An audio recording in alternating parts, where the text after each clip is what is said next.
All right, welcome to NorCal Sports pregame edition of Game 2 of the Los Angeles Dodgers and the San Francisco Giants. NorCal Sports welcomes Marty Lurie. Welcome, Marty. Danny, it's great to see you. It's a good time of year for baseball. Boy, coming up to the trade deadline, it's always very exciting. Are you going to do it? Not going to do it? Who's your team and all that kind of stuff. And there's no football yet. No real basketball going on now. No football yet. So this is baseball's little window to kind of be exciting. And I think if you look at the attendance coming out of the break, a lot of people going to ball games. And of course, we saw it last night in LA, 49,000 last night for the Giants and Dodgers. So it's a good time for baseball, I think. Absolutely. Even in Colorado over the weekend, they had a pretty packed house for those three games. Yeah. In fact, I was supposed to head out there myself on the wife and I were going on the 19th, the first game out of the break. And then we got a little bit of sickness during the week. So we had to unfortunately cancel our trip. But, is a exciting time of the year. We're entering into the dog days of summer, as they call it. And why do they call it the dog days? Because no days off. No days off, and guys are tired, and pitchers are tired, and especially the Giants, who have the most used bullpen in all of Major League Baseball. So, again, we're coming to you pre-recorded before the Giants-Dodgers game. This is just on the eve of the start of Game 2. Before we get into just the Giants and kind of a thumbnail sketch of where the Giants are, let's talk a little bit about tonight's game and your thoughts and what do you think is going to happen, and what do you think? Well, I said over the weekend on my show that I thought coming out of the break, the Giants should take Jordan Hicks and put him in the bullpen now. Amen. Not wait around, because what I saw going into the break in the Minnesota series, which they were lucky to get 2 or 3, and Toronto, they're lucky to get 1 in that Toronto series. A lot of it was bullpen trouble. Walker looks tired. Both Rogers don't look the same. So I thought coming out of the break, just go to Hicks and put him in that 8th inning and make a move with Luke Jackson, who I think is really, his shelf life for me is over. You just can't rely on him, and not put the pressure on the kid, Randy Rodriguez. So I'm a little disappointed to see Hicks starting tonight. Yeah. And they're using him. I preferred to see an opener tonight rather than Hicks pitching. But Hicks is going to go tonight, and I would hope this would be his last start. He's 0-5 in his, last 7 or 8 starts. And we've seen it. We saw him in spring training. You and I were certainly down there in Scottsdale. And, I thought he was the best pitcher I saw in all of spring training. He was fabulous. Right. Of course, as the season has worn on, because of his inning limit, he's never exceeded, 65 or 70 innings. Yeah. He's past that now. And the kid says it. Kid says, I'm tired. Yeah. So that's what we have going tonight. We have Hicks going tonight. And then afterwards, I hope he does go into the bullpen. But we'll it's interesting, Marty. They said they interviewed him after his last start, and he said he was just a little tired. I thought the Giants, with their need for more arms, it was the perfect time to put him on the IL, because you get the 4-day break over the All-Star. It's not games, it's days. And he could have been on the IL right now, come back around this weekend when they face Colorado with a much, extra 5-6 days of rest, and go right to the bullpen. And they didn't take advantage of that. They could have just said it's a tired arm. Well, I don't think they can wait. See, they cannot wait. That was my point. Out of the break, there's no experimenting now. Right. You can't fool around. You can't say, all right, well, Hicks, we'll bring you back in 10 days. No. He's got to deal with it now. So I thought he should be in the bullpen today. I think he should be in the bullpen, but I think he should have just had a little extra rest and then said, okay, you're going. I think they need him in the bullpen. They need They that. do need him. You're correct there. They need that right-handed relief. Look, we saw what happened last night with Rodriguez.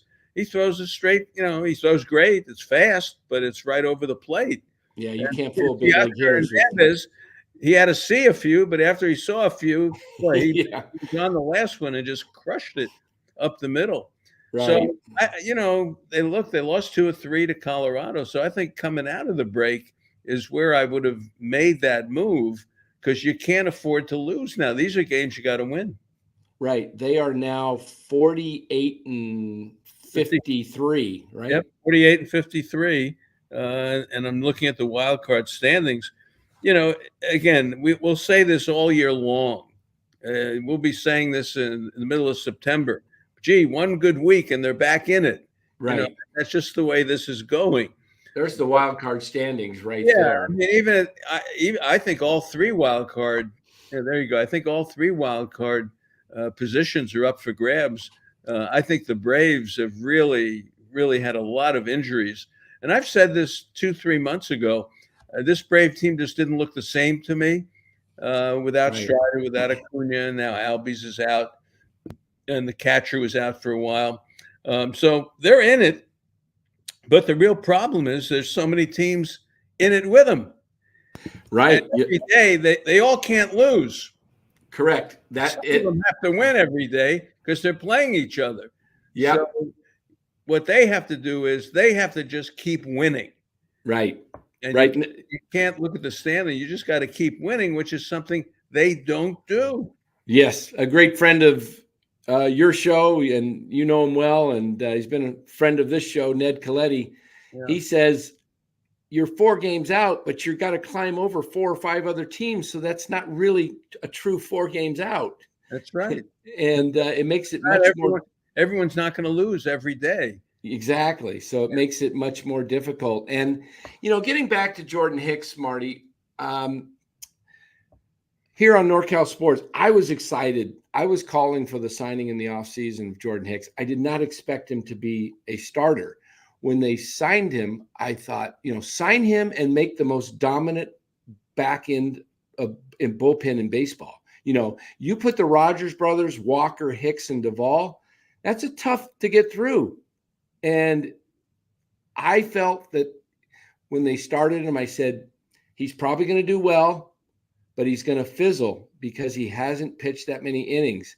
And my biggest fear is that they would overuse him in the first half, and he wouldn't be effective in the second half, even as a reliever. So hopefully his arm is strong enough. I'd love to see him get in the pen and start seeing that 100 to 103 again, where, he was holding back rightfully. So you can't throw 100 every pitch as a starter. You're going to wear down after 2 or 3 innings. But my concern going into tonight's game is that he's tired, and I said this, the Giants are catching the Dodgers at the wrong time because the Dodgers were flailing at the end of the second half, and they pretty much played 500 ball for about the last 6 weeks, and they lost a lot of games leading up to the break. And I said, they're not going to be happy coming out of the break.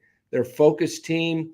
They are championship or bust team, and I think they're going to get hot. And they've won 4 in a row out of the break. All 4 of them have been come from behind.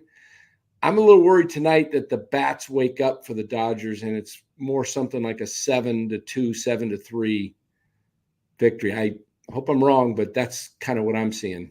Well, Hicks generally gives you a good game. He generally gives you 4 or 5 innings of solid ball. Jelly will come in behind him today for sure. Both Rogers brothers are available today. Walker, of course, pitched last night. So I think they know they have to go out tonight and win a game. So it'll be all hands on deck tonight. But I think Hicks can give you the 4 or 5. The Dodger offense is not the same. Let's face it, without Muncy in there and, without Betts in there, it is just not the same. I don't care what you say. Lux has been hot. Yeah, Lux Lux is has been bad. hot. I saw this about, maybe 4 Player weeks of ago. the week last week, wasn't Yeah, he? yeah. Well, I saw it about 4 weeks ago. I said to myself, boy, Lux is starting to look like the hitter they thought he would be. He was going to hit 350. He was, one of Right. the guys. He's starting to hit a little bit. They still give you trouble. Hernandez is having a season. Will Smith will pepper that right side, right center. He's going to hit one out there. Otani, Freeman. You got to deal with him. But I think Hicks can give you a game. He can. Now, you'd rather see a lefty against the Dodgers because that neutralizes Freeman and Otani to some Yeah. extent. You'd like to be able to do that. I think Otani goes deep tonight. Just a gut feeling. I think he'll steal a base tonight. Oh, They Jordan Hicks. Hicks. I don't think Hicks. I think they're 15-0 or something on Wow. base Yeah. against Yeah. Hicks. My money is on Otani to steal a bag tonight. But the Dodgers are not great right now. Their bullpen is really beat up, like the Giants. Here we are. It's July 23rd, and we have a bullpen that's already pitched over 400 innings. Mm. We've only played 101 games, and they've got averaging 4 a game. Now, of course, Right. that's using openers, so you got a lot of bullpen innings there. But we know they play a lot of close games, and in every close game, the same guys come in. Right. And they're all on a pace to pitch into 80 games, and that's a problem. So getting back to the earlier thing about Hicks, the blueprint, I think, with him was to kind of scale him back around this time because they did know they had Snell coming. They thought he would be an effective part of the rotation, and Robbie Ray and Cobb coming along, and they thought they had Keaton Winn there too. So they had a lot of pitching, and I think they said, all right, let's use Hicks, and we'll see how far we can go with him. The one thing about pitching that I always say, once you hit the wall, I don't care how much rest you get, you ain't coming back. And I don't think Hicks has hit the wall yet. That's why I say I'd like to see him in the bullpen now. These 4 or 5 innings that he can give you in this start and maybe the next, those 10 innings I'd rather see out of the bullpen. I don't see the Dodgers running over the Giants tonight. I think the Giants have at least the left-handed lineup in there tonight. They've got Yastrzemski in there tonight. Estrada's back in, of course. Soler is leading off. You got Wade. Then you go to Bailey, who hits better from the left side. Conforto. Well, I'll tell you, a lot of this is Conforto for me. Yeah. And, we'll get into that, but he's the veteran. Come on, this is a guy making $18 million. Throw a bat, throw your helmet, do something. And then they pinch hit for him with Matos. Come on, Matos is like 3 for 40. And the game was on the line last night, and Vesia was in there, first and third, 1 out. Here's the veteran Conforto. Yeah, it's lefty-lefty. Okay, I got it. But come on, Conforto knows what to do in that situation. Just get the ball in play somewhere, and you're going to get a run. Right. And they went to Matos, and he just had no chance against Vesia. So that was bad. So this is a weird time for the Giants because they're, as we said, they're very much in it. But then again, when you look at the games, the way they play, you don't feel real good about the baseball they're playing. Right. And I'm just looking at tonight's lineup, as you were mentioning. Soler, Wade, Ramos, then Bailey in the cleanup, Chapman, Conforto, Fitzgerald, who's been hot, Yaz, but then Estrada batting ninth. Where is Brett Wisely against the right-handed pitcher? Well, Wisely, I guess they gave him his chance, so to speak. Estrada, look, he's their second baseman. And I think it's more Wisely, Fitzgerald at short. I don't think they're ready to turn over second base to Wisely. Estrada got a couple of days to recharge a little bit and see if he can't get it going. But he's really their second baseman. Yeah. Now, one of the things that I called for at the beginning of the year, especially when they were, I looked at this offense and said, it's going to struggle to score runs. I like Tyler Fitzgerald in the role of super utility man. Play short one day, play second, play center field, play left field. Treat him like Chris Taylor. he should be playing, in my opinion, 4 to 5 games a week because he can make things happen with his speed. And this team lacks so much speed. And Fitzgerald has some power. We're seeing it. I mean, I don't think he's a guy that's ever going to hit 25 plus homers, but he might be a 17 to 20 home run guy if you let him play. That's a productive guy in the middle of the, somewhere in this Giants lineup. I really want to see the Giants play the younger kids. And I want to get your take on this. We're coming up. We've got, 9 games left before the trade deadline? Is it not? Let's see. Got, 3 here. 3 and 4. Weekend, 7. You got 7. You're down to 7. Tuesday is trade deadline. Yeah, Tuesday's the deadline, but they don't play the A's until the deadline's over. So the deadline comes a couple hours before, the first pitch Tuesday night against Oakland. So you've got these 7 games. You're 5 under. Let's say they go 3 and 4 here, 4 and 3 in these next 7. What do you do?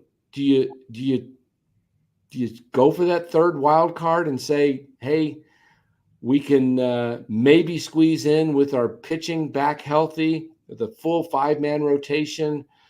Or do you say, let's rebuild this thing. Let's move off some of our veterans and see if we can plug in some guys that are ready to step up, that are either at the AAA level or on some big league roster because they are somebody's top prospect. What do you do, Marty? Well, I don't think you have guys who you can really trade off the team. I said maybe Duvall.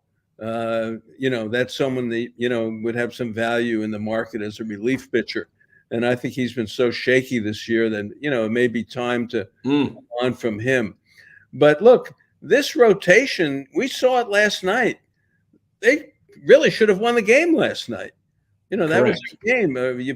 Matos really is just over his head. And, he gets in left field and he messes Ramos up in center field. The ball dropped. Now Rodriguez is pitching in the 8th inning. I mean, this starting rotation really should be very good here over these next 61 games, whatever is left. Snell was terrific last night. And Snell looks good. That's the way he pitched, and Logan Webb will give you the Logan Webb, whatever it is. It's not perfect, but he'll keep you in the game. Then you have, of course, Ray. We'll see what he can do on Wednesday. Then you got Birdsong, who really pitched really well, with 12 punch-outs on Sunday, and he's not intimidated at all, and he throws strikes, and he does good breaking ball, and he pitched well in Colorado, so you got him. Then you have the Hicks situation, and you do have Cobb coming back. I think that starting rotation, if they had players on the field that were having seasons, other than Chapman, who has his WAR is 2 or 3, whatever it is. If you had 4 or 5 players like that, or 6 players like that, with that rotation, that's pretty good. It's pretty good. So, what do? I play it out. I would move Jackson. I would try to get a right-handed reliever in there, whether it's from the minor leagues. They brought a guy up, Bauman, who they just picked up. Right. He's picked around Seattle, Baltimore, all over the place. Who knows what he's going to do? But I'd like to get rid of Jackson. I'd like another right-handed reliever. And then I'd like to see the Tommy Pham type outfielder, someone who can platoon with Yastrzemski or play right field every day. And to do that, if that meant giving up things from the farm system, I would do it. And the other thing I would do, I'd bring Luciano up. I would bring him up, and I'd try to. I think Flores' day is. Yes. And I think Flores can help a contender. He's got a good pedigree, and he's a clutch player, a nice guy. And I would try to move Flores for whatever, but that spot on the roster I would give to Luciano, and make Luciano a little bit of what you just said that you want to do with Fitzgerald. He could play short, he could play second, he could play left, he could play first. and I would give that bat a chance to do something because I think they need a right-handed bat. So I would play it out. I really would, but I would make my moves now. That's my point in this. I would not wait until Tuesday, until the frenzy of all the teams trying to do stuff. I would try to make my move now and win these games. Like you say, the Dodgers are vulnerable right now. Yeah. Dodger bullpen, you talk about the Giant bullpen, the Dodger bullpen is a mess too. True. It very much is. And Phillips can't pitch to lefties anymore. They got Hudson now in there. They've got Trinan, who's been out for a couple of years. They've got Banda in there. They've got names that who are these people? They look starting similar rotation is no picnic either. They had a kid last night who made his major league debut and, of course, looked good, as every Dodger kid always does. And they got Knack pitching today. And, we'll see where we're going. Kershaw's coming Thursday. Yeah, and Glasnow tomorrow. And Kershaw's 3 innings. He's gone. That. Yeah, their bullpen is taxed. But, hey, speaking of young pitching that the Dodgers had last night, how about Hayden Birdsong on Sunday in Colorado? 12 strikeouts. This kid has got a lot of poise. Yep. I really like his stuff. I like his demeanor. There's no reason to think he should not make every rotation start right now. Yeah, I think. Why wouldn't you start him now after what you've seen out of him? He's kept you in every game he's pitched. Right. He's done well. He's got that tenacity. He wants to finish it. You could see it on him. He's very frustrated when he doesn't get the job done. And I love seeing that poise, that character that he has of just the fighter mentality. He reminds me, I wouldn't say his stuff's as good as Timmy's, but he has that confidence, it looks like, that Timmy had at this early age. And I think he's got some good stuff, and he's he's probably their number one starter right now as far as value, and that's one of the minor leaguers. Well, he's still hurt. I mean, they shut him down again. His elbows. Who knows where that's going? Wisdom Hunt, they have not chosen to bring up yet. They keep bypassing him for some reason, so he must not be ready. But yeah, Birdsong. Heck, Wotus told us when I asked Woe when he first saw him when he came up from Richmond to Sacramento. I said, "Whoa, what do you think?" He said, "That's major league arm." Yeah, so major league arm. He said it to me when he was at Sacramento, and the kid has grown up. And I had him on the show 2 weekends ago. Nice kid. Yeah, nice kid. Very nice. He looks like a great kid. Yeah. I'm about to bring up something. We're talking about trades and what the Giants can do. And you said earlier they don't have much of the major leagues that they can trade. You mentioned Duvall. You might get something a little bit for Conforto, not much. But they don't have a lot of guys that have high trade values. And this is going to sound controversial. And if Logan Webb is watching, I apologize. I love Logan Webb. He's one of my favorite Giants. He's a leader. I love the kid. But I think he's the best opportunity to get the Giants some value, and bring some strong young players back to start this. The Giants have to choose, in my view, a direction. Right now, it appears to me that they've been driving down the middle lane. They've not been in the fast lane. They've not really been in the slow lane like a Colorado or a Miami or the White Sox, who they're in a rebuild. The Giants try and just hit it just right, just to see and everything has to go perfect for them just to make the third or second wild card.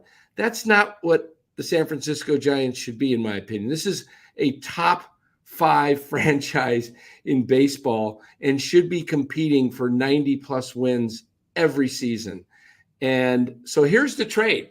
I'm going to show you a trade that I have put on this show many times, and it's with the Baltimore Orioles. Did I lose it? I think I did. I had it up and I lost it. It went away. So No, there it is. There it is. I didn't just go far enough. Okay. So here's the trade.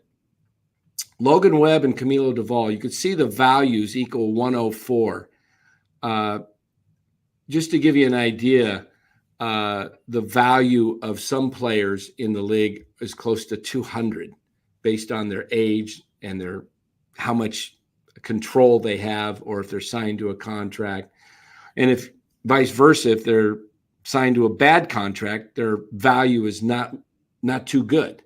So I'm looking at Webb and Duvall with 104, and the Giants could get Kobe Mayo, a young power hitting first baseman with the Orioles, Heston Kjerstad, who's up now with the Orioles, Connor Norby, who's blocked at second base by Westbrook with the Orioles, and then a young pitcher, Luis De Leon. And why do I propose this is because I don't think the Giants are going to be competitive, Marty, for the next 2 to 3 seasons, at least, because they don't have much coming up from the minors. Bryce Eldridge, their number one prospect, is 2 minimum years away, most likely 3. You're probably looking at the 2027 season. Where's the prospects are, and then they have to fill in each year with the second tier or lower free agents because the top free agents, hitters, choose elsewhere, and they can't get any controllable bats to come here. Matt Chapman is on a opt-out. If he finishes the season well, he's likely to opt out. If he has a poor finish to the season, he's likely to opt in, and now you're blocking further prospects like a Casey Schmidt. I think the Giants need to look at, say, let's go in this direction, or you either go with the youth or you just way overspend for stars. I mean, like way overspend. For example, you offer Soto $200 million more than anybody else. The Giants have the money, but if they're offering the same what's in the rest of the top tier teams are offering, if they're in the same ballpark, we know they're not choosing San Francisco. They've got to overpay. So pick a lane is what I'm saying. What do you say to that? Well, I like the idea. It's bold, and I grew up in the Bay Area watching, Billy Beane make trades, and of course the Giants would make trades all the time, and the A's would do stuff. So I like the idea of making trades. I like that. I have to say, what do they look like next year? Okay. Let's put Wade at first. Let's keep him there. Now, there's a good chance he's going to go somewhere else. First base is going to be open. And maybe a Pete Alonso, where you could overpay to get him to come here. But all right. Second base, Strata probably is gone. So second base is the Luciano Wisely, if that's who your guys are. Shortstop is wide open, but it's probably Fitzgerald. I think Chapman stays. So that's kind of what you're looking like in an infield, which is not great. Right. Bailey is your catcher, and you really don't have a second catcher to go with him, but he's wearing down already. Excuse me there. Bailey's wearing down already. Even though he's getting his hits here and there, he's not hitting with much power at all. So they're going to need a second catcher. But Bailey be your catcher. Then it becomes interesting for me in the outfield because you do have Ramos, and you're hoping that this little slide he's on right now, and he's a little different player than he was a month ago. We know that. And this is his first time of really making things happen. What's he going to be like next year? Then you got Lee back in center, who looked like he can play ball. He's a good center fielder, and you don't know what you have in right. So to do what you're proposing, I like it. But I think next year, if you fill in a little bit on the spots that I'm talking about, your pitching is pretty good. It's actually pennant-winning sort of competitive pitching if you keep Webb and you keep Snell, who's I don't think he's going there anywhere, but you have him for a full season. Right. You get Robbie Ray for a full season, and you have Hayden Burnside, let's say, for a full season, and then you have Hicks still. If you don't put Hicks in the bullpen and you try to start him again, that's 5 pretty good starters. Did you mention Harrison too? I haven't mentioned Harrison. Yeah. Thank you. Yeah. So you don't even need Hicks in that rotation. So that's 5 really good. I mean, that's maybe the best starting 5 in baseball. Yeah, it would be a good starting 5. Let me finish. Then you put Hicks into the bullpen, and you can get bullpen guys. Bullpen guys, you shake a tree and they fall out because they, you want 98 to 100, and you find guys who can do that. So the bullpen's still pretty good. So if you traded Duvall now for maybe 2 of the kind of players you're talking about, if you can get something like that, if you put Duvall in with Wisenhunt and maybe another top-tier minor leaguer or another top-tier minor leaguer to get maybe 1 or 2 of those back from the Orioles, I think you're ready to go next year. I think you only have to fill a couple of positions next year. There's a possibility they could do something there. I mean, they're going to have to. Duvall, Duvall, you lose Webb, you're losing the leader of your team. He's that's why I say it's a hardest thing to let go of. Well, it's not letting go of him. It's just that you need him. You need that spirit. Yeah, I agree. The only thing I say to that is they're like 7 or 8 and 14 or 15 in his starts this year. Yeah, he's great. He's Logan Webb, but he's not. He's not Steve Carlton with the 73 Phillies. People are. He's not Bumgarner. He's not Lincecum. He's more like a Matt Cain, really, something like that. He's an all-star. He leads the league in innings pitched. He does everything. The starting rotation, thank you for adding Harrison, is solid. I think the bullpen is relatively solid. Even without Duvall, you can make Hicks your closer if you want out of the bullpen. Conforto's going to be gone. Yastrzemski's going to be gone. Estrada will be gone. I think if you move Wade now, you probably could get something for Wade.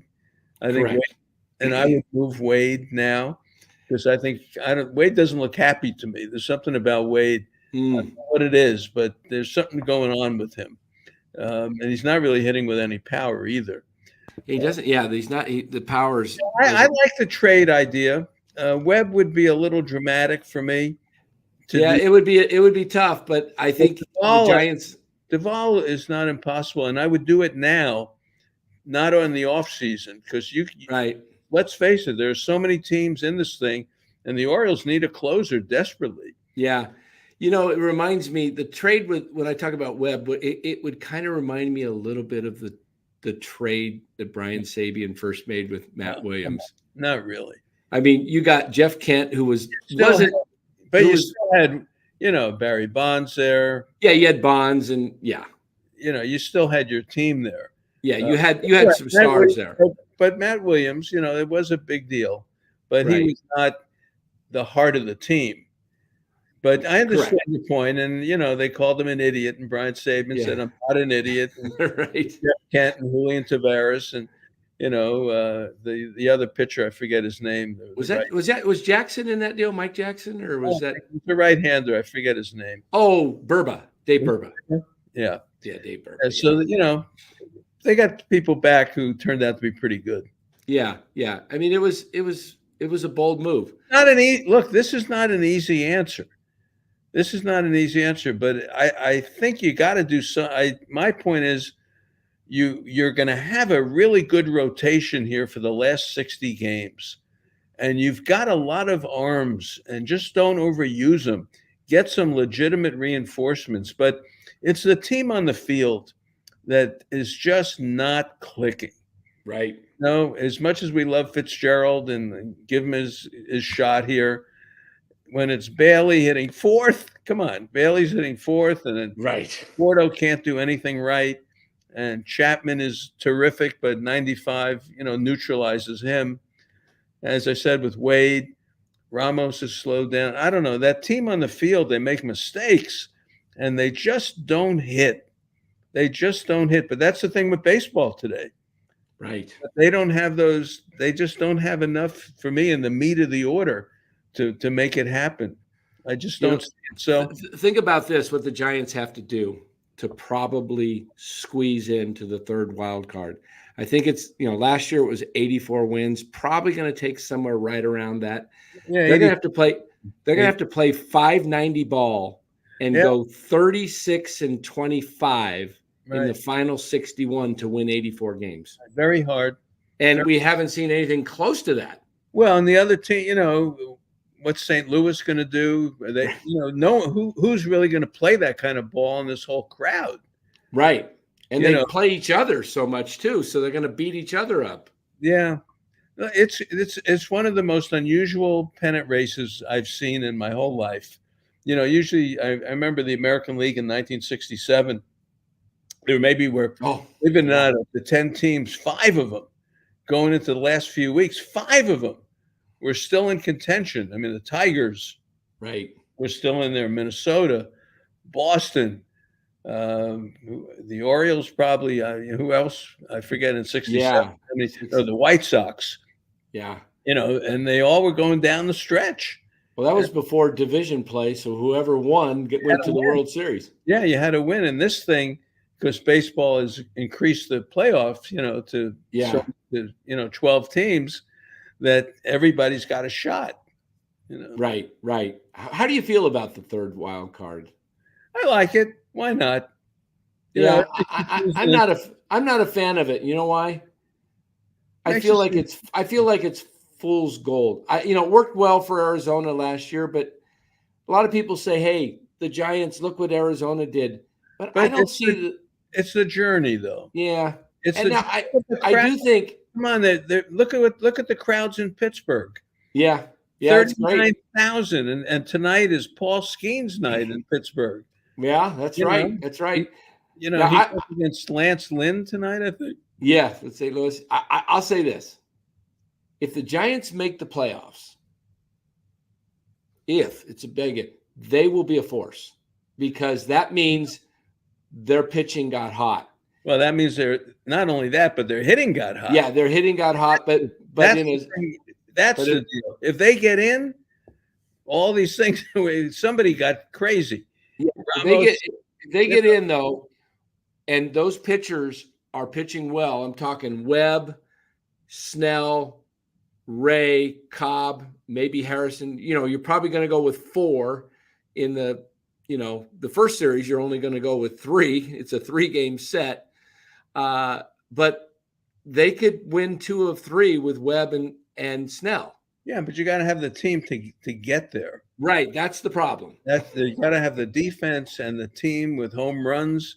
40% of all the runs that teams score come on home runs.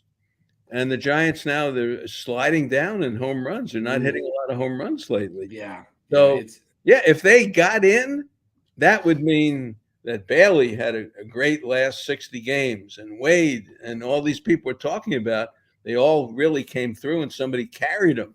Yeah. Or Farhan went out and made a couple of trades for players, fortifying the bullpen, because there are going to be a lot of close games. Yeah, give me 2 moves that you think would help the Giants. I'm talking about bringing in, not so much going out, but whatever they could bring in. What are 2 players that you think could push the Giants over the top? Well, I like this Lane Thomas from Washington. Okay, the outfielder. He gives you a lot of speed, and he's a good outfielder too. And I think Washington, they have the Dylan Cruz coming up. Yes, and Wood is here now. I think that's Thomas. To me, is a guy who could be available from Washington. Okay, I think that's a possibility. And the other one, if Washington really wanted to start making moves, is Finnegan. Okay, the closer. Okay. Right. So if you want to make a deal with Washington, if you could get those 2, boy, the bullpen would look a lot different. Yeah. If you had Hicks and Finnegan in there with, let's say you had to give up a Duvall and Wisenhunt and Luciano and a couple other people.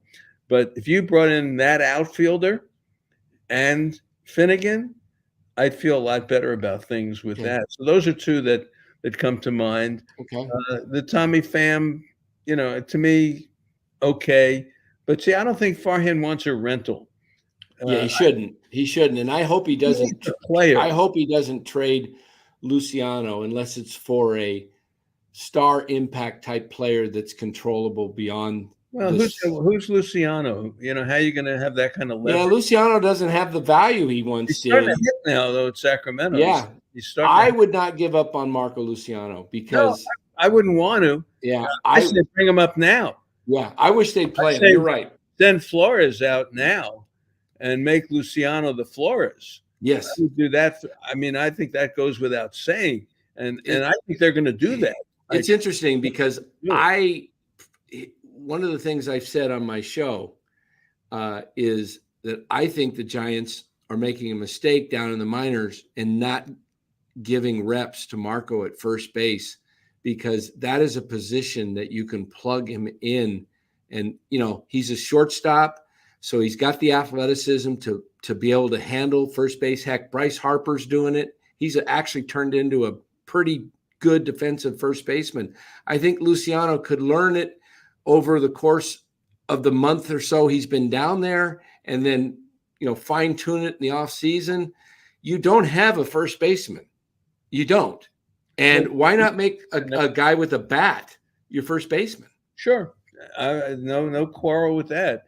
I said about Luciano, similar thing about Fitzgerald.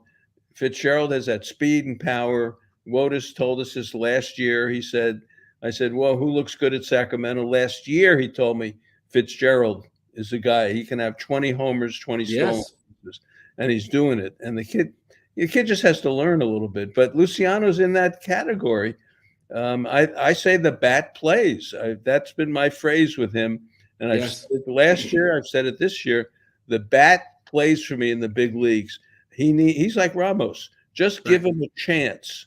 Ramos worries me, though. I mean, I love what he's doing. But boy, to do it for another couple of months after the league catches up with you. Yeah, it's going to be tough. It's the old story. You go around the league once, you got to go around again. And once the league kind of figures something out, boy, you've got to be different. And I like his tools. I like his attitude. It's going to be tough. Slider away, fastball. Yeah. The fastball up is getting him right now. Up with the letters. And he's going to have to adjust. Another one. What do don't forget, we've got Soler in the mix here. Yeah. With everything I'm talking about with the hitting, if he's the kind of guy, if he can ever get hot, this is a guy for 2 months. We're only talking about 60 games now. We're not talking about a whole season. We're talking 2020 LA Dodgers championship. Yeah. No, Soler, there've been disappointments on the offensive side. Estrada's a disappointment. The shortstop thing has been a disaster all year. Chapman, is okay. But Conforto's been a disaster. Lee became a disaster. Soler's a disaster. They've got Flores is now a disaster. Yeah, that was a tough one because disaster. I said the Giants last year at the deadline, trade Wilmer Flores. His value's at his all-time high. Yep. It's never going to get higher. Trade, buy low, sell high, everybody. And Tremsky too should go.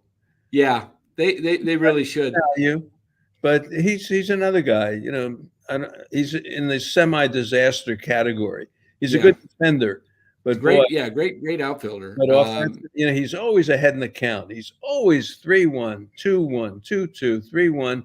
Then they come back with 2 pitches, and he ends up popping up or striking out.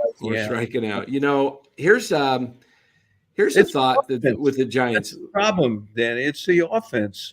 Yeah, it is. That's really the problem, because the pitching, I'm telling you, they have the pitching. Correct. They do. They have to get healthy. How do you like this, Marty? Playing Ramos, Fitzgerald, Luciano, and Matos. There's 4 guys right there that have the potential to be 2020 guys. 4 of them. Well, take Matos out of the equation. I think Matos could if he got to play. The problem with Matos, they don't let him play. No. He's gotten to play, and the league has caught up with him, and he's. I'm not gonna. Yeah, I want to give him more shot. I want to give him. Let me see. 22. He's he's still got Yeah. growth. He's going to grow more. I'm not writing him off. Yeah. But I'm putting him in Sacramento and leaving. Yeah, I think he should be in Sacramento because you cannot put a 22-year-old who is in a platoon situation when the league is 70% right-handed pitching. You cannot have a 22-year-old who's one of your top prospects getting 5 at-bats a week. It's just put him in Sacramento. He had the tremendous week. Yeah. 10 days. It was tremendous. But that's it. And yeah, so I'm with you. But to me, he's 22. Yeah. If you traded for him, I'd say, all right, let's give him a chance. His defense killed him last night, and his defense has not been good in the outfield. And when I saw him in the fall league, he was a great defender. Yeah. But I remember seeing him out there too. Has not translated. Does he look to you like he's maybe feels like he's not totally buying into the fact that they're gonna, like, the confidence level? He had that great week where he won Player of the Week, and then he struggled and he got sent down. Then he gets called up and he basically sits. I gotta believe he must be thinking, what value am I? How do you see me? Am I an everyday player, or am I just, it just doesn't make sense the way they're handling him. I get it if he's 27. He's 22. He should be either playing it all the time at San Francisco or send him down. Well, he was going to play more, but he's as I said, 3 for 40. So let's cut into the confidence that the team. Yeah. So I would have him in Sacramento. Look, they've only got another month in Sacramento before that season's over. We're getting to the end of the season here. And don't forget about Jelly. Jelly's another guy who's had a good year for the Giants. He's fatigued too. He's had a good year. Keep them in the 4th, 5th, 6th inning and leave them there. And then you need someone in the Jackson spot, and you got to take the pressure off of Walker. Correct. You cannot put Walker in to face 3 lefties, and they love Walker in the 7th inning. But if it's lefties coming up, you got to have Rogers or Miller in there. Yeah, you got to go by situation, not just his ball's coming into a lefty. Right, it's just coming right into Freeman and Ohtani. He's terrific, but you got to be careful. Let's address the elephant in the room that is kind of been hanging over the Bay Area for the last year or so, maybe longer, with Farhan. Does he have a job if they don't make the playoffs this year? Is he back for 25? Yeah, I think so. Do you? Yeah. And look, JD was on the radio last night, and it was very good. He even had a caller, and someone said something that resonated with me. They put together the team like it's out of the transfer portal. Yes, that's a good point. College transfer portal. And all of a sudden at the end, out of the transfer portal, they just grabbed a few players and said, okay, here's our team. But it takes time to communicate and get a team that learns how to play together. And I love his moves. But I wish those are moves he made in November or December. And I think he knows that too, that he learned a real lesson, a tough lesson. You can't build this team in spring training. Right. You can't do it. But he did his best to put a team on the field. The crowds are back, over 30,000 just about every game. So it's been a successful financial season for them. That's why they can't throw the towel in. They can't rebuild. They can't do that. This is San Francisco. You don't do that. Yeah, but the sad thing I would say to the ownership, if they're listening at all, is this: you got to choose a lane at some point. You cannot continue to throw out a club that looks like middle of the pack every year. Why do certain teams the Orioles are on the up. We saw the Astros have their run. We Yeah, saw, those teams went through 2 or 3 years of losing yeah, 100. but the Giants won't do that. And so this mid-level stuff of 80 wins, 83 wins, 79 losses, 79 and 83 last year, 81 and 81 the year before. This revolving players, you can't continue to do this and expect to. You're not going to be the worst, and you're not going to be near the top. You're just going to be middle of the road, and you're hoping that somehow things fall your way and you get into the playoffs with 84, 85 wins. That's not the Brian Sabian method that we saw from 97 to 2016. The world has changed too.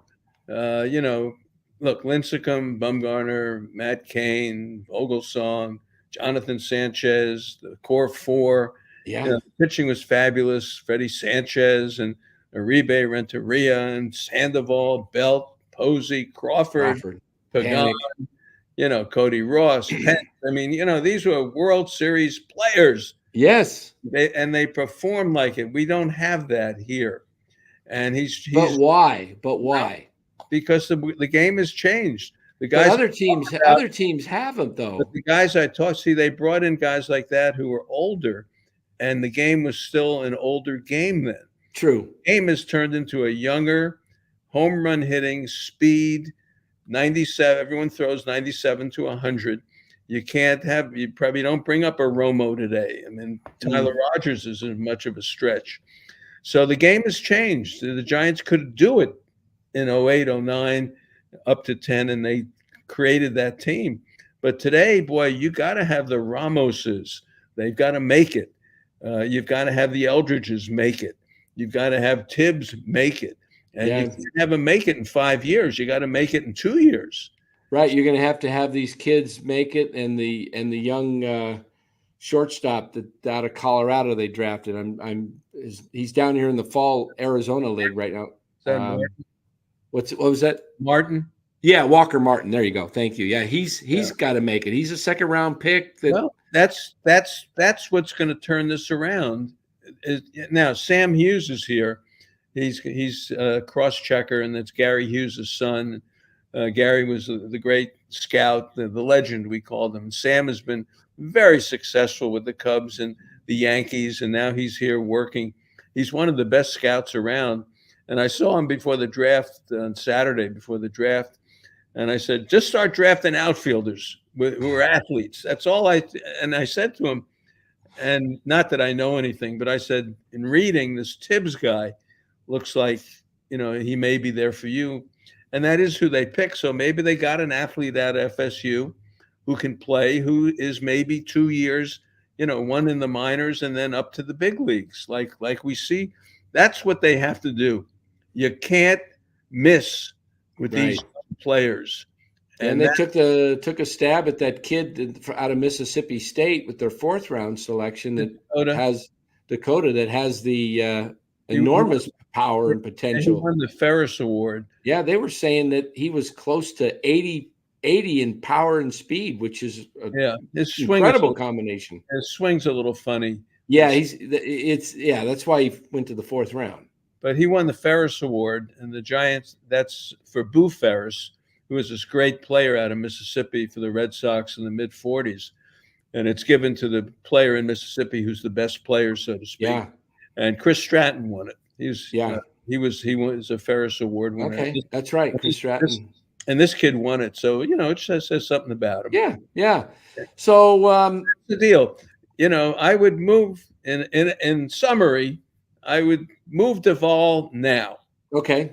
I would move Duvall now and try to get something like what I said, the outfielder, another relief arm. I'd put Hicks in the bullpen now. I would not wait around. 8th inning or your closer? 8th inning. Okay. 8th inning right now. He is the guy. I would get Jackson off the team and pick up another right-handed reliever if you can get a Finnegan or something like that. And then I like the committee to close. It's fine. They got enough guys who can get people out. Yeah. And that's fine. And so that's what I would do. But they're in it.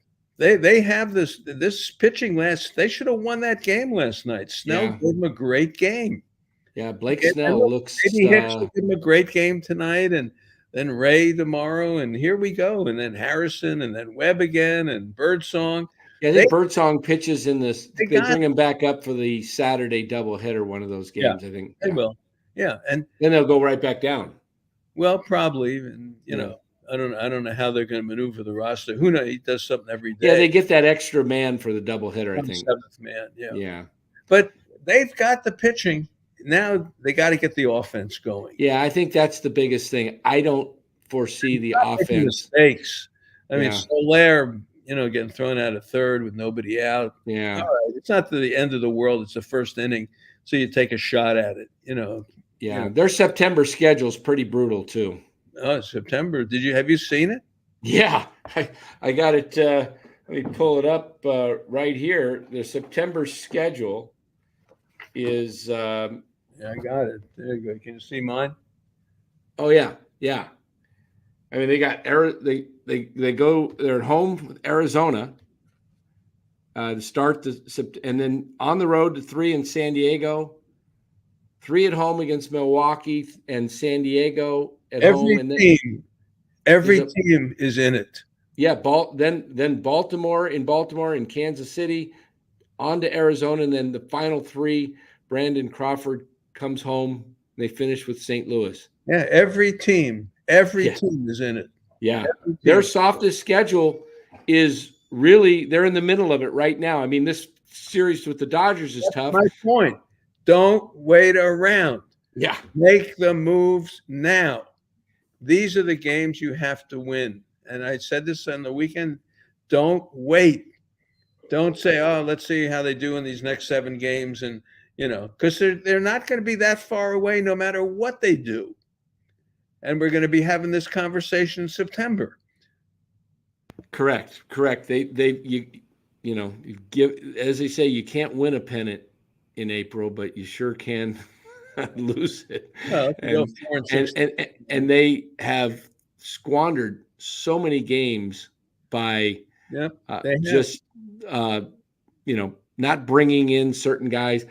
Their best stretch of the year, and I know Luciano struggled a little bit at shortstop for a few games, but that team looked different. It looked more energetic. It had Matos, Ramos, and Luciano. They went 8-1. And the league caught up with it caught up, but it's okay. Your guys have to. The guys who are getting paid have got to produce over the summer where we are now. The dog days, young legs.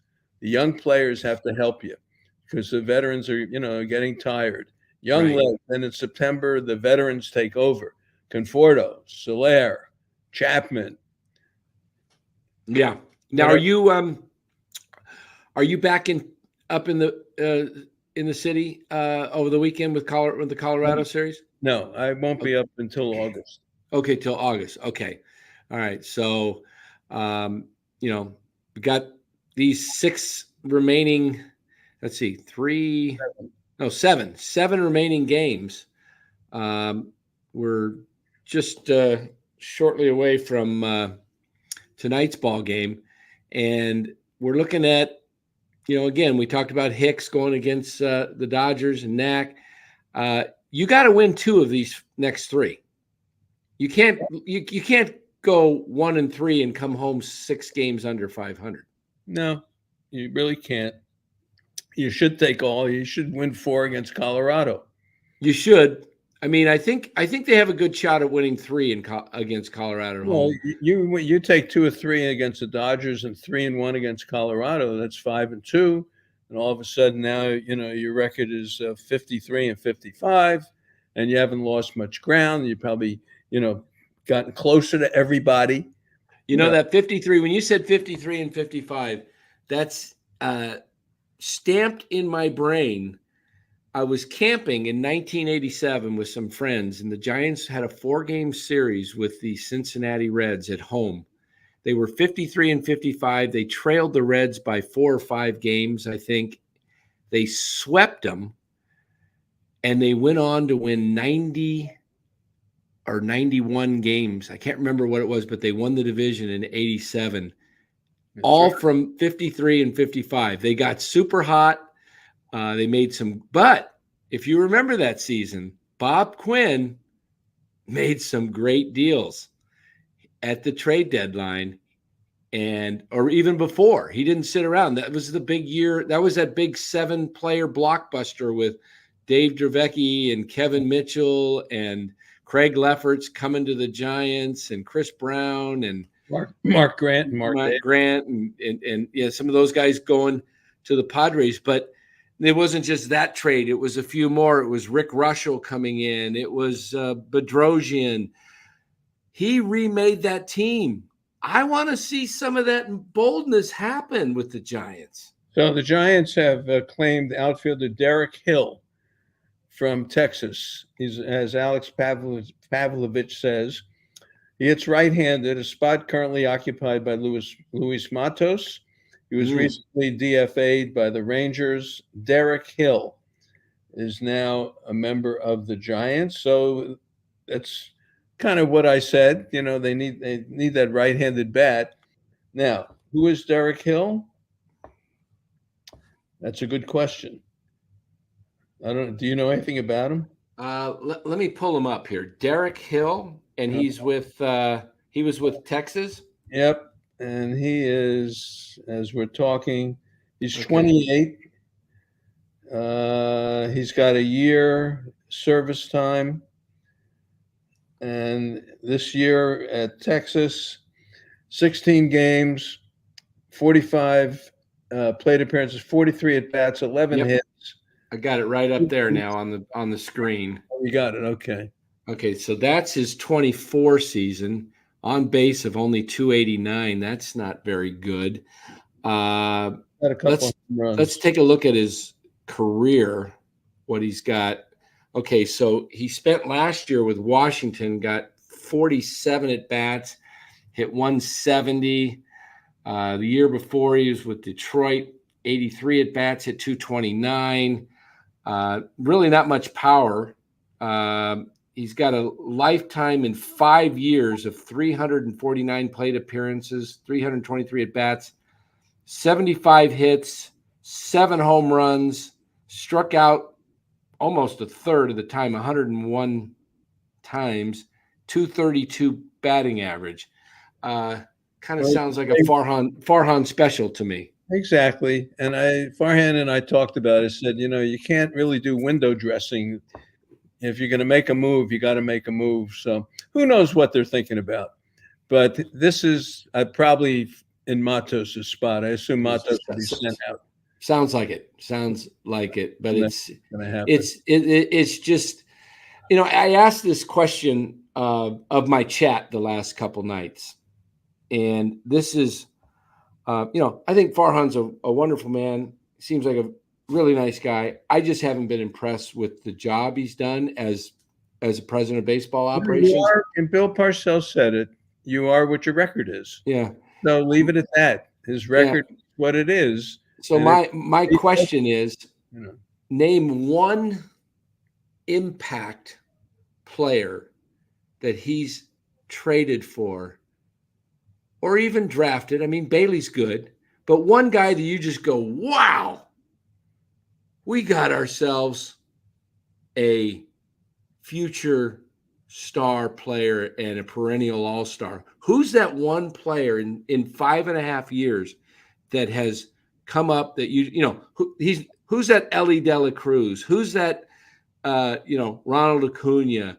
Who's that, even a Riley Green for Detroit? I mean, he's not spectacular, but we don't even have anything of that level. And the guy that was our best player, Farhan, basically looked like he just wanted to move off of him in Elliot Ramos. He was the first guy sent down in spring training. And yet, how does a guy that's in charge of baseball operations not recognize at least the tools and give him a chance? I'm not saying we said Ramos deserves a chance. We don't know if he's going to make it, but he's got the tools. He looks like Willie Mays. Play the kid and see what he's got. And we're not saying he's Willie Mays. He's never going to be that, but he has the tools. He has the makeup. I mean, Elliot Ramos to me has the closest thing on the Giants to 5 complete tools. You're not wrong. You're not wrong. Yeah. You know. And yet they were not even going to play him. He wouldn't have. He would have never been an all-star this year if it wasn't for the injuries to Lee and Farhan has been the gap. They made the change from Brian Sabian to the modern world, and he was the choice to do it. It wasn't wrong to make that choice to get into the modern world. They did it, and it just has not worked out great. And this year, it looked like it'd be a little bit better, and there's been some tough baseball things happen, and guys have not achieved. But it is July, and who knows? As I say, you got to pitch, and they have a rotation. They got a bullpen. Now is the time to step up and do the things you just said. Be bold. Do something now that creates a little bit of excitement for your ball club, and see if you can't make it happen. Let's see. Yeah. I would not wait around. That's my point. Do not wait around. And, if it's a 53 and 55, if they get to that record was stamped in my brain in 1987. That's as two-thirds of the season. That's 108 games is two-thirds. Yeah, 53 and 55. I was just shy of turning. You'd like to have 27. You'd like to have 58 wins. Yeah.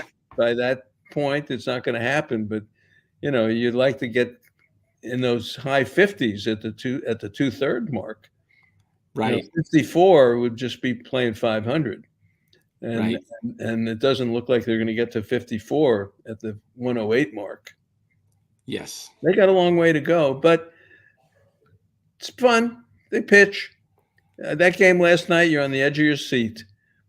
And a couple of bad plays. Glenn Kuiper said this on the show. Watch the defense. There's always one defensive play that determines a game, good or bad. And Fitzgerald made the great play up the middle. They saved the game at that point. But then, Rodriguez gave up the base hit, and that was that. Yeah, they play these tight games a lot with the Dodgers. It'll be interesting tonight, and it always is. Yeah.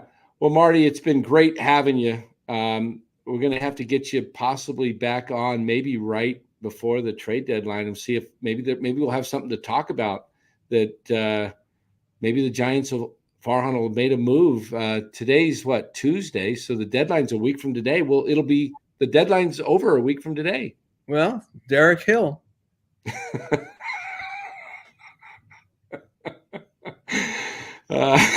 Just the beginning. Just the beginning. Somebody's going to make a move today or tomorrow that's going to. I like Finnegan. They get Finnegan. Somebody's going to make a move, though, in Major League Baseball that's going to preempt this stalemate of waiting till the day of the deadline when a lot of things happen. I don't know if it's Andropoulos at Atlanta. If he makes a move, I think, a good shot would be for Atlanta.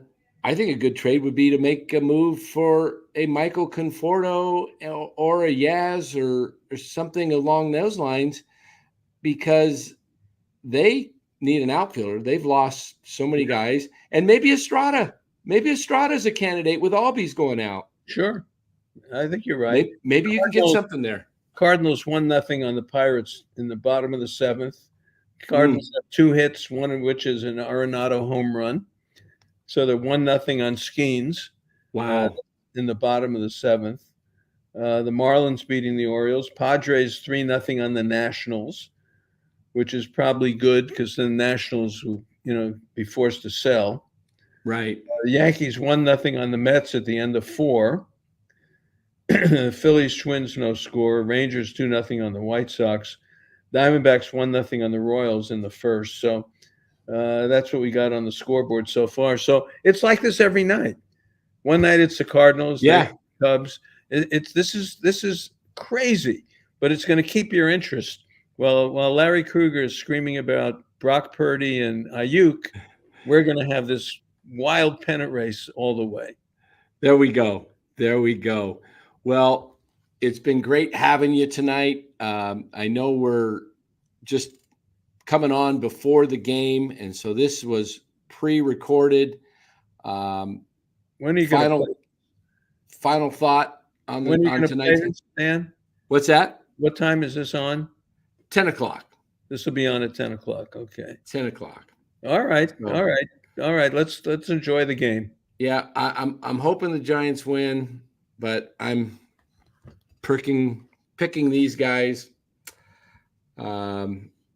just based on what I've been watching, and the Dodgers seem to get in this groove at least once a year where they have a homestand where they almost go undefeated. Well, up and down. Yeah. That's the season, up and down. Giants are, at that point now, they're win, lose, win, lose, win, lose. Maybe they'll string three together. Get some good pitching. Just get out of LA with a split, and then take your 3 out of 4 from Colorado, split with the A's, and move on. There we go. And that would be the recipe for success moving forward. Stay in the thing. Yeah, it would be fun if they start playing well. I would love to see them start playing well. I just don't want to see a season that ends at 82-80 and they fall short again, and we bring it back and do the same, run it back in 25 with the same thing. They got a rotation coming back next year. Yeah, didn't have this year. The rotation coming out of spring training was not. The only problem I see though is if Snell has a great second half and has Cy Young type second half that he has, if he pitches like he has the last few games, he's going to opt out because he's going to be so valued because people are going to see. But look, he came off the Cy Young. Nobody wanted him. Well, I think. How about now? Yeah. He comes off this thing. Who's going to invest $100 million in him? Yeah, I think you would if 3 years maybe. He may be able to get 2 at 50. Like he'll get an extra year. Yeah.